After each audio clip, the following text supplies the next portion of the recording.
तो आज हम चर्चा इसी बात पर कर रहे हैं। ब्रेक के बाद बहस को आगे बढ़ाते हैं कि जब कोरोना विस्फोट हो रहा है तो चुनाव प्रचार की वर्चुअली शुरुआत कौन करेगा, कौन पहल करेगा, इसी पर हम चर्चा कर रहे हैं। तमाम खास मेहमान इस वक्त हमारे साथ बने हुए हैं।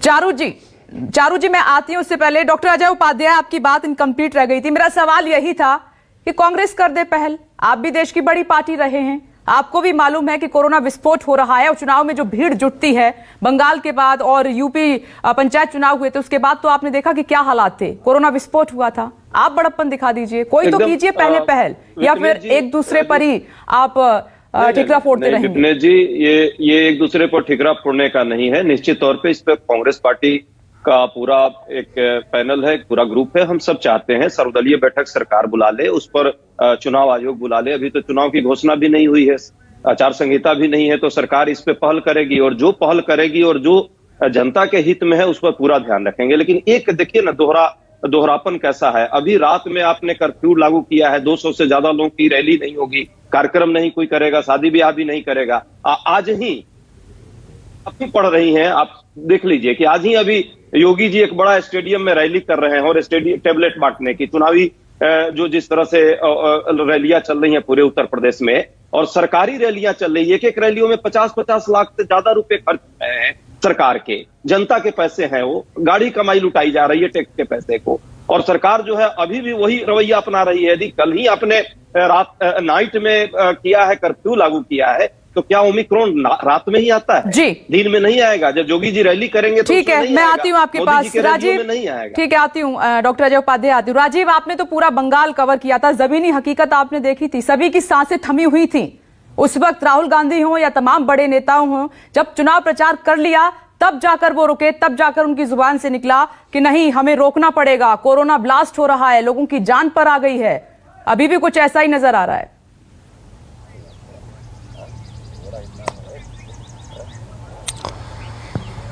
देखिए विपनेश, बात यह है कि जब मैं बंगाल में था, मैंने भी कोरोना की दूसरी लहर चलती रही,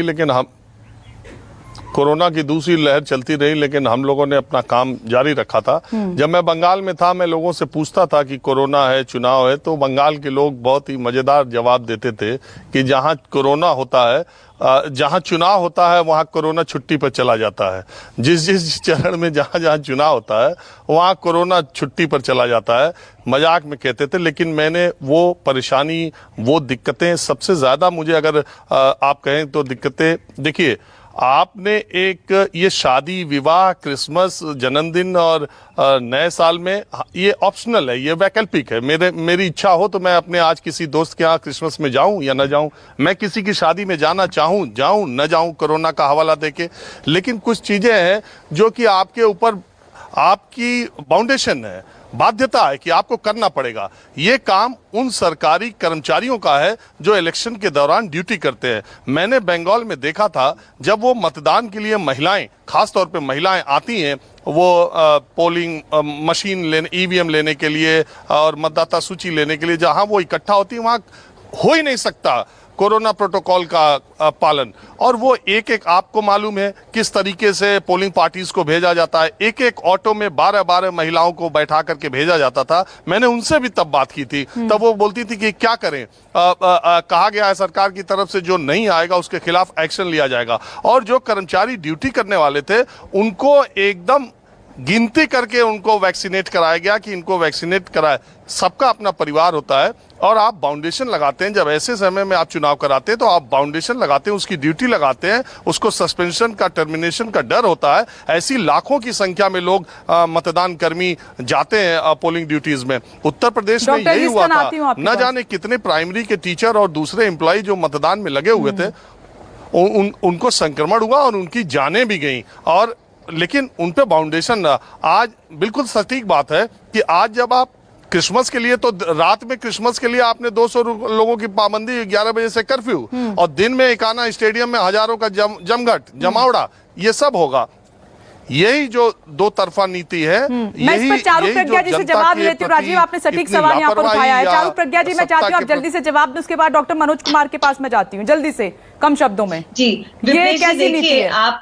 आपने ये सेम सवाल उठाया दोनों ही विपक्षी प्रवक्ताओं से, क्या आपको उनके जवाब में कोई भी लॉजिक सुनाई दिया? समाजवादी पार्टी के तो प्रवक्ता जिस तरीके से ज्यादातर बात करते हैं, वो ये चाहते हैं कि बाकी लोग तो अपने घर में बैठे और ये बाहर जाकर प्रचार करे। देखिए, इस तरीके से नहीं चल सकता है, ना कोई सरकार चल सकता है। ये अजय जी, आपके बोलने के समय मैं नहीं बोल रही थी, अब मेरी बारी है। उत्तर दीजिए, मेरी बात सुनिए, अब आप मेरी बात सुनिए। नहीं, उत्तर तो कोई भी पार्टी नहीं दे रही है। डॉक्टर अजीज खान, आप भी नहीं दे रहे हैं उत्तर। तो मैं स्पष्ट और साफ, भैया मुझे मौका ही नहीं दे रही चारू जी, विपनेश जी मुझे मौका ही नहीं दे रही हैं। निर्णय लिया जाएगा, हमको सबसे कम वक्त दिया है आपने, टाइम खत्म हो रहा है। विपक्ष को तो अच्छा, ठीक है डॉक्टर अजीज खान और चारू प्रज्ञा जी, एक मिनट आप सुन लीजिए कि डॉक्टर का क्या कहना है। जो रैलियों में भीड़ उमड़ रही है, डॉक्टर साहब, कितनी घातक है ये? डॉक्टर मनोज कुमार। देखिए, मुझे लगता है सबको पता है कि ओमिक्रॉन जो वेरिएंट आया है, इतना म्यूटेंट और बिल्कुल नए स्वरूप में आया है, तो इसकी ट्रांसमिसिबिलिटी बहुत हाई है। और आपने देखा होगा कि 90% पेशेंट्स जो हमारे कंट्री में भी हुए हैं वो डबल डोज वैक्सीनेटेड थे।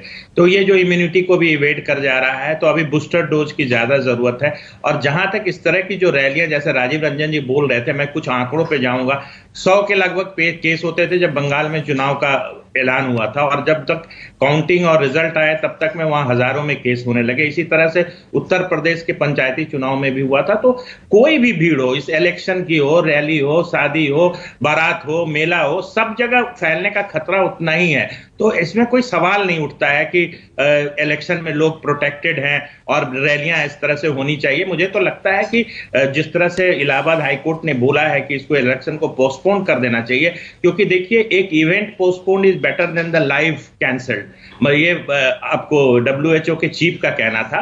तो मुझे लगता है कि ये भी मेगा सुपर स्प्रेडर इवेंट होता है, जिस तरह से हम लोग चुनाव में जिस तरह से रैलियां, और इसमें हर राजनीतिक दल को मैं यही कहूंगा कि वो कोई इसमें शक्ति प्रदर्शन न समझे जहां भीड़ इकट्ठा हो जाती है।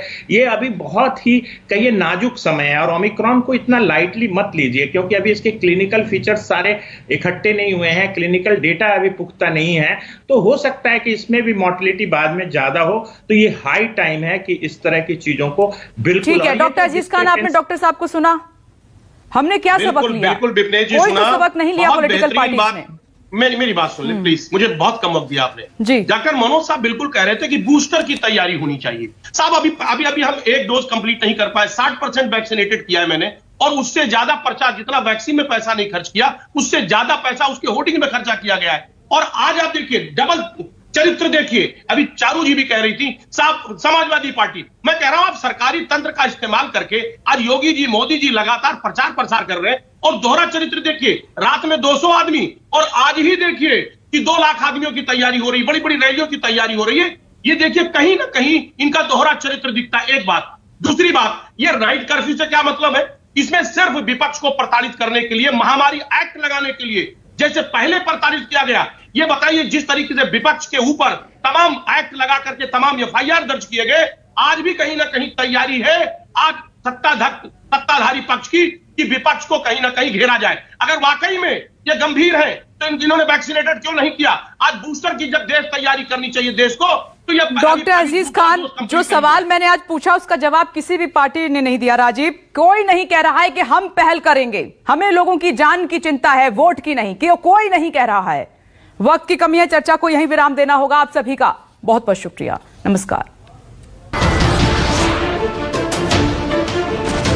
नमस्कार, मैं हूं मानक गुप्ता। अगर आपको हमारा ये वीडियो पसंद आया हो तो इसे लाइक और शेयर जरूर करें, और हां, हमें सब्सक्राइब और फॉलो करना ना भूलें, ताकि आप देश और दुनिया की कोई खबर मिस ना करें। तो जुड़े रहिए हमारे साथ और देखते रहिए न्यूज़ 24।